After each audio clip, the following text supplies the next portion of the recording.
Estádio.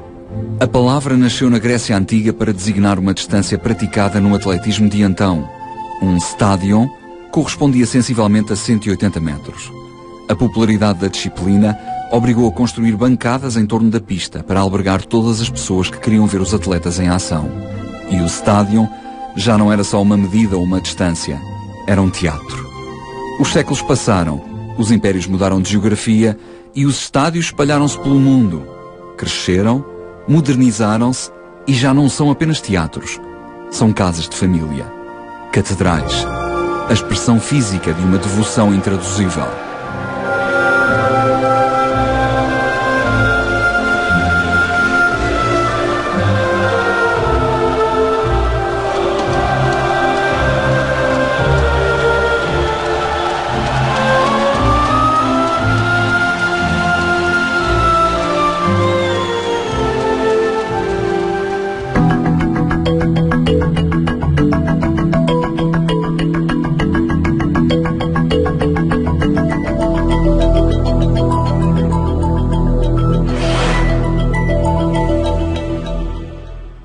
Desde 1884 que se joga futebol em Portugal.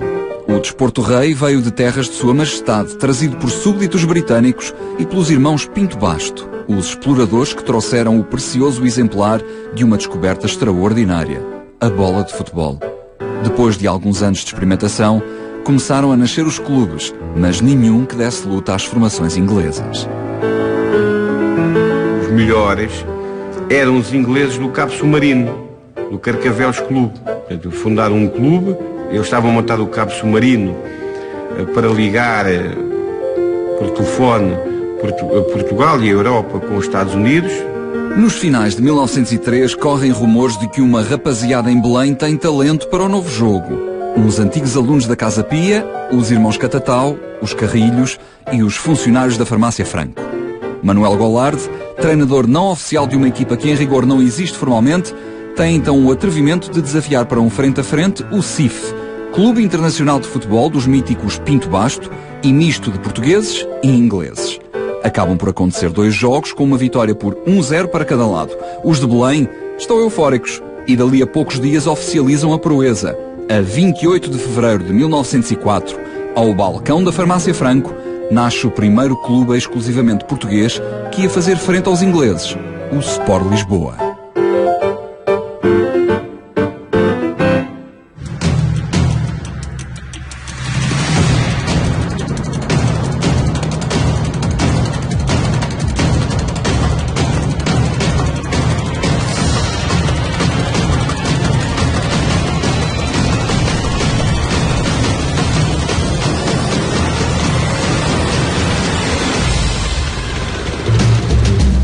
Pode não acreditar, e de facto parece mentira, mas a verdade é que estamos em Lisboa, estamos na capital do país, mais concretamente num local chamado Terras do Desembargador. Estas máquinas já estiveram em longínquos cenários de guerra, por exemplo no Afeganistão, e estão de regresso aqui às oficinas gerais do Exército. Mas este lugar mítico, carismático, tem outras memórias mais recuadas que respeitam a outras guerras, a outros combates. E porquê? Porque foi exatamente aqui que no dia 1 de janeiro de 1905 o Sport Lisboa realizou o seu primeiro jogo oficial. A primeira casa do Sport Lisboa não era exatamente propriedade privada. As terras do desembargador eram um terreno público nas Salésias que servia tanto a exercícios militares como a futeboladas de domingo convocadas durante a semana nos jornais por entusiastas do futebol de toda a cidade. Durante a semana havia treinos de cavalaria 2 e 4 que funcionavam naqueles quartéis que estão ali na ajuda, e ao fim de semana, portanto, este grupo de rapazes que eram os fundadores do Sport Lisboa iam jogar à bola, como se dizia na altura, levavam umas redes improvisadas tentavam arranjar o campo porque ele estava bastante estragado por causa dos cascos dos cavalos que estavam lá durante a semana, e depois os balneários funcionavam junto a um poço que havia no local e, portanto, era um balde de água pela cabeça, abaixo, não é? No primeiro jogo oficial, o Sport Lisboa bate o Campo de Ourique por 1-0. E frente ao Estefânia, fabrica a primeira goleada, 6-0. Os jogadores da equipa são considerados os únicos futebolistas portugueses capazes de dar réplica aos ingleses do Carcavelos Clube, mas a ameaça de extinção paira sobre o emblema. Em 1907, houve uma situação que colocou quase em risco a sobrevivência do Grupo Sport Lisboa.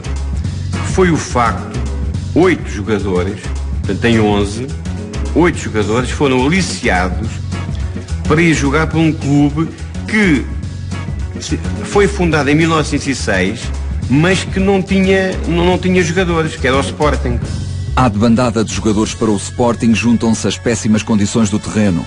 Após 2 anos, 6 jogos, 5 vitórias e uma única derrota, o Sport Lisboa deixa as Salésias e joga por empréstimo no campo do Carcavelos, ou no do Lisbon Cricket Club. A situação é precária e necessariamente provisória, quando se começa a falar de um clube de Benfica que não tinha equipa, mas possuía um bem extraordinário, um campo com condições aceitáveis.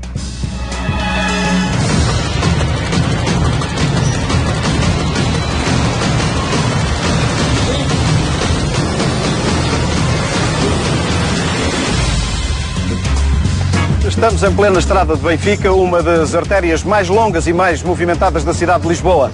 Com o evoluir dos tempos, tudo mudou. Os prédios, os transportes, mudaram as pessoas, mas ainda há testemunhos físicos daquela que foi outrora a Quinta da Feiteira, o segundo campo da história do Sport Lisboa e Benfica.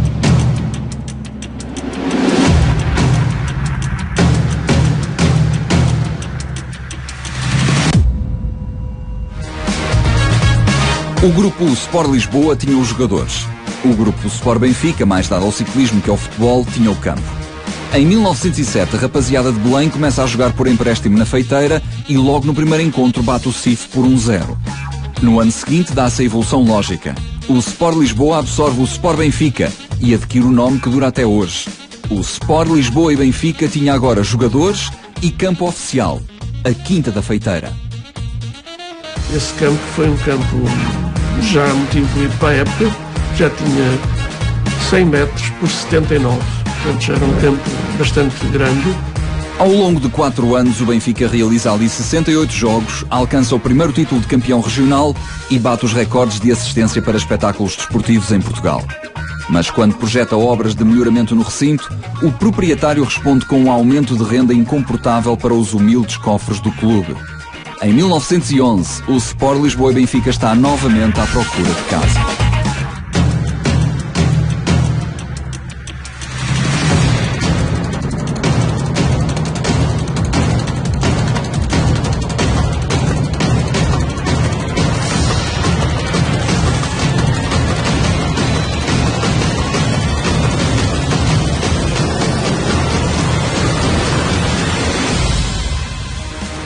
Foi aqui, exatamente por trás aqui do Colégio de São Tomás, que existiu o famoso Campo de Sete Rios. Na altura, Cosme Damião passava por aqui e encontrou uma quinta agrícola que aqui existia, mesmo por detrás aqui do Colégio de São Tomás, que ele achou que daria um excelente campo de futebol e fundou então o Campo de Sete Rios. De resto, os meninos que durante o tempo de aula jogam ali naquele campo ali ao lado, que vocês veem, não imaginam quando estão a jogar, ainda estão a pisar terreno que pertenceu ao famoso Campo de Sete Rios.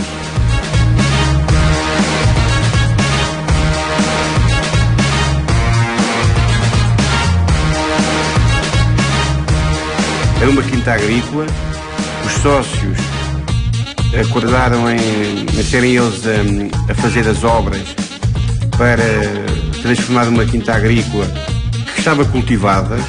A quinta agrícola estava cultivada quando o Benfica alugou o campo e transformaram essa quinta agrícola num campo de futebol.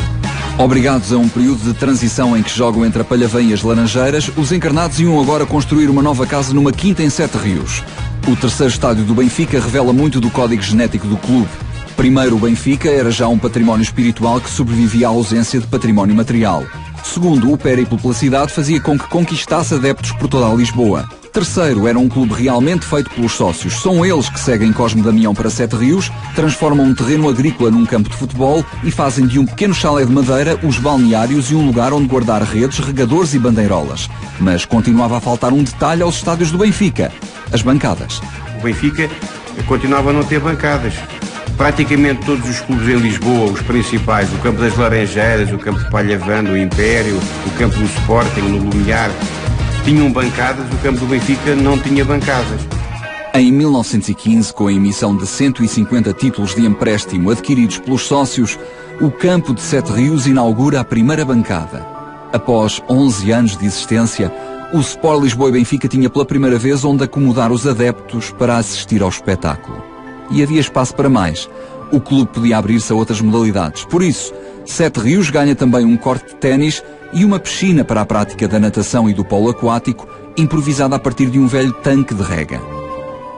A secção de natação aparece no campo de Sete Rios porque foi aproveitado o tanque agrícola, o tanque que servia para fazer regadio, foi aproveitado para ensinar, foi reconstruído para ensinar os sócios do Benfica que quisessem para aprenderem a nadar.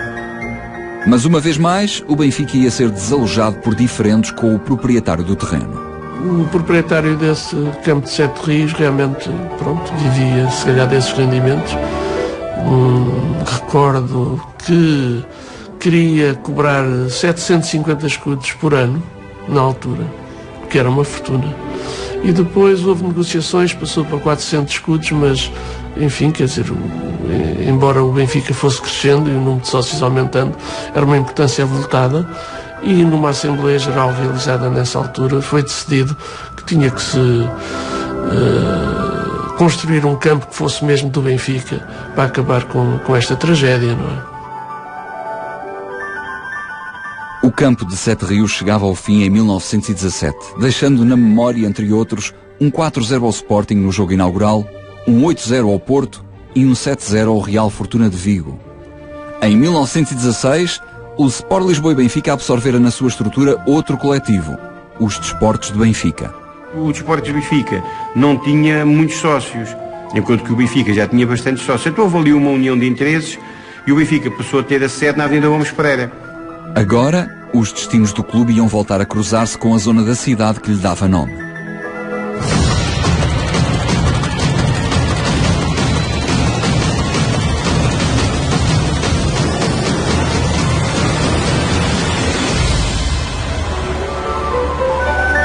Estamos no edifício da Junta de Freguesia de Benfica. Porventura, um dos edifícios mais emblemáticos da Avenida Gomes Pereira, em Lisboa. Neste edifício, o Benfica fixou a sua sede e os seus serviços administrativos em 1916. E por detrás deste edifício fica a Quinta de Marrocos, onde entre 1917 e 1923 o Benfica teve o quarto campo do seu historial. Em 1917, confrontados com o aumento exponencial da renda da Quinta de Sete Rios, os encarnados tomam uma decisão. Regressam a Benfica, fazem obras na Quinta de Marrocos, junto à Avenida Gomes Pereira, e inauguram um campo ao nível do melhor que Lisboa tem então. Desportivamente, são anos de poucos resultados, mas o campo de Benfica é palco de factos importantes como o incrível 12-1 sobre o CIF, que vale a conquista de mais um regional, ou o primeiro jogo disputado à noite em Portugal. Foi um jogo episódico com a vitória de Setúbal, mas foi um jogo, foi à noite, com iluminação artificial, mas não deu lucro, pelo contrário, deu um grande prejuízo e era muito caro instalar as lâmpadas, pagar a energia elétrica, então foi um jogo episódico que o Benfica abdicou de fazer jogos noturnos. Mas o espírito de aventura não era o bastante para fazer durar o campo de Benfica. Os terrenos estavam arrendados ao Ministério da Instrução e ainda que uma mudança a título definitivo para as Amoreiras estivesse já a ser preparada, o Benfica tem de abandonar a Quinta de Marrocos antes do previsto. Era necessário abrir uma rua